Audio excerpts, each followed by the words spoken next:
So we are now at the stage of Israeli politicians favourably citing Adolf Hitler in support of Israel's genocidal rampage in Gaza. Moshe Feiglin is a former member of the Israeli Knesset, that is parliament, and belonged to Likud, that is Benjamin Netanyahu, the Prime Minister's ruling party. He's gone on Israel's most popular news channel and positively invoked the sentiments of the former Nazi dictator of Germany, Adolf Hitler, who exterminated, of course, 2/3 of Europe's Jewish population amidst a litany of other genocidal and murderous crimes. Don't believe me? Does sound quite far-fetched, doesn't it? Let's just have a listen to this with the translation done by a brilliant anti-Zionist Jewish activist in Israel who goes by the rather punchy anonymous Twitter handle of I really hate you. אנחנו לא אורחים בארצנו. זאת הארץ שלנו כולה. ועכשיו, מי שהיה לו, היינו צריכים להסתדר איתו איכשהו, כי גם הוא ישב פה, וצריך להיות הומני, והכל נכון, והכל טוב ויפה. הראה שהוא מייצג את האסלאמו-נאציזם העמוק ביותר, כמו שאנחנו לא מבינים, כמו שברור לנו, שאנחנו לא יכולים לחיות, איך אמר היטלר יימח שמו, אני לא יכול לחיות בעולם הזה אם יש יהודי אחד נותר בו. אנחנו לא נוכל לחיות בארץ הזאת עם אסלאמו-נאצי אחד שכזה נשאר בעזה. ואנחנו לא חזרנו לעזה, והפכנו אותה לעזה העברית. אתה רוצה להפוך את עזה לעזה העברית? חד משמעית כן, כי אם לא, אם עזה לא תהפוך ליפו, יפו תהפוך לעזה. חברים, זה הסיפור. So he says, to be clear, as Hitler, may his name be erased, once said, I cannot live in this world if there is one Jew left in it. We should not live in this land if even one such Islamo-Nazi remains in Gaza, and not before we return to Gaza and turn it into Hebrew Gaza. Alongside other such choice quotes, as we are not guests in our land, this whole land is ours. Now, he may have said Hitler's name should be erased, but he is there calling for the replication of Hitler's sentiment. And he's making it very clear that he equates the Palestinian population as a whole with what he calls Islamo-Nazis, given he says that Gaza will be turned into Hebrew Gaza. This is outright genocidal incitement, openly platformed and legitimised by the mainstream Israeli media. This kind of genocidal incitement is rampant in the Israeli media, let alone, of course, the rhetoric of Israeli leaders themselves. It is itself a crime. The 1948 Genocide Convention, which Israel itself placed on its own statute books in 1950, strictly prohibits the public incitement of genocide.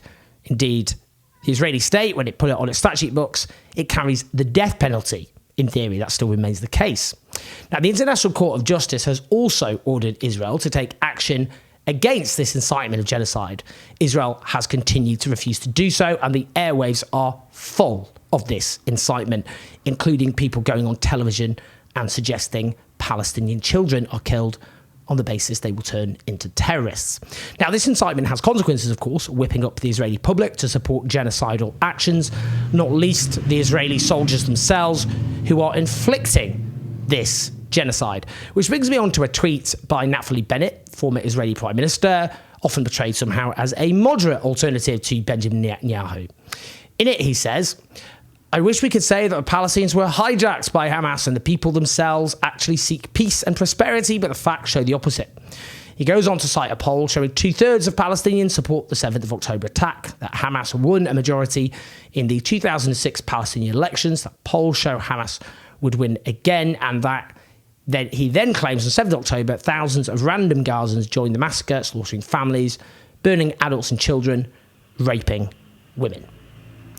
He then justifies all of this by saying it's important because the truth always matters, that Palestinians are being brain poisoned to believe Jews are Satan and pigs, that no diplomatic plan can skip this, and that it's not hardship driving these attitudes. He concludes that for there to be progress, that means Israel has to denazify Gaza, and many of the Palestinian public, his words, concluding, first, we need to defeat Hamas.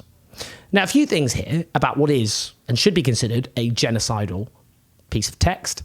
Firstly, these people simply cannot understand why the Palestinian people are so furious at the Israeli state. They pretend it's because they've just been radicalised by hate mongers into anti-Semitism. Well, let's just be clear here. And let's just be clear because this is not said enough.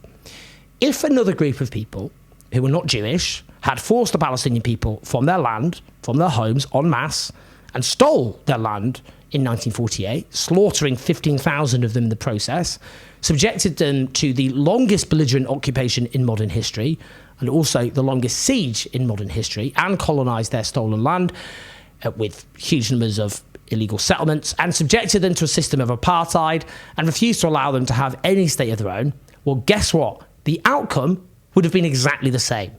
None of this has anything to do with the fact that those who settled and colonised Palestinian land and subjected them to apartheid happened to be Jewish. If there'd been any other group of people with a different faith, the results would have been exactly the same. When he talks about thousands of Gazan civilians committing war crimes, that's simply untrue, by the way. There were some civilians who took part on the 7th of October, but no one has presented any evidence or claimed to present any evidence that it was thousands. If he's going down this path, Israeli settlers in the West Bank are classed as civilians and have committed and are committing multiple war crimes, including and up to killing Palestinian children. Which brings me on to a central point here, which is the logic here could easily be deployed against the Israeli public. The war crimes committed by Israel are far more murderous, objectively, cause far more destruction, and that continues every day. Far more Palestinian civilians have been slaughtered. He mentions burning adults and children.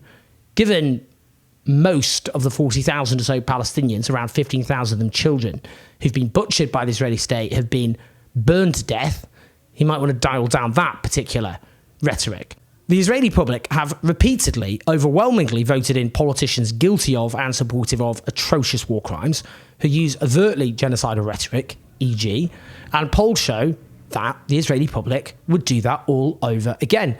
Polls show that Israeli Jewish public opinion, and I say that because there is 20% of the population who are Palestinian, and they don't have the same views, but Israeli Jewish public opinion is almost evenly divided between those who think Israel hasn't used enough firepower in Gaza or that it's used the right amount, with about 1 to 2% opting for too much firepower. Not far too much, just too much firepower. 2%. Statistically negligible. In Britain, a higher proportion of people think the Earth's flat. Polls consistently show that a large majority of Jewish Israeli citizens oppose all humanitarian aid being allowed into Gaza, which they cannot be stupid enough, naive enough, to not understand would mean killing every single Palestinian in Gaza. Polling also shows a large majority of the Israeli Jewish public support removing the entire Palestinian population from Gaza. That itself, of course, would be a grave war crime. So what now, Nathalie Bennett? What now? Does that leave the Israeli public as a whole fair game? Well, you see, no, it doesn't actually, does it? You see, I'm not like you. We're not like you. We are not the same. We live in a different moral universe. We're not genocidal freaks like you. You should never give in to ideas of collective guilt and punishment. That's always a precondition for mass murder and indeed genocide. The fact is, what's treated as the radicalisation of the Palestinian people has been driven by lived experience. Not by being told things, but by living things. By being oppressed and subjugated and occupied and slaughtered and tortured and incarcerated for generations. In Israeli society is, I'm afraid, a radicalisation against the indigenous population and driven by a sense, in large part, of innate superiority, a belief that these are an inferior people and they deserve what they get. None of this is specific in any way to Israel or to Israelis. It is a common thread throughout their gruesome history of settler colonialism. But again, what we're really hearing from Nathalie Bennett is genocidal implication. It drives the idea amongst the Israeli population that the Palestinian population are rabid, murderous Nazis who are driven by a deranged hatred of Jewish people, and that encourages Israeli citizens into genocidal ideations.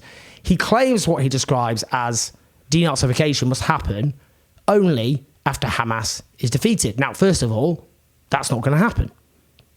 I mean, what that means in practice is a never-ending genocidal war. until all Palestinians are killed or driven from their homes, driven from Gaza. Because what's happened over the last few months, as US intelligence officials have privately admitted, is firstly, most Hamas militants haven't been killed, but their ranks are constantly replenished. Why is that? Not because they're being radicalized by listening to things, but because the Israeli state has decided to wipe Gaza from the face of the earth and murder tens of thousands of people and subject them to mass starvation.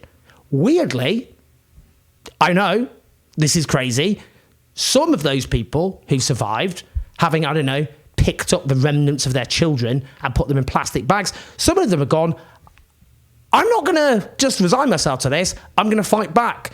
And a lot of those people fight to the death. They don't have anything to lose, literally, in many of their cases, because their homes have been wiped out and much of their families have been butchered. Anyone who is not completely deranged would understand that's an inevitability. He refuses to engage with the obvious reality that Palestinian fury is driven by subjugation, and it will never disappear until that subjugation ends.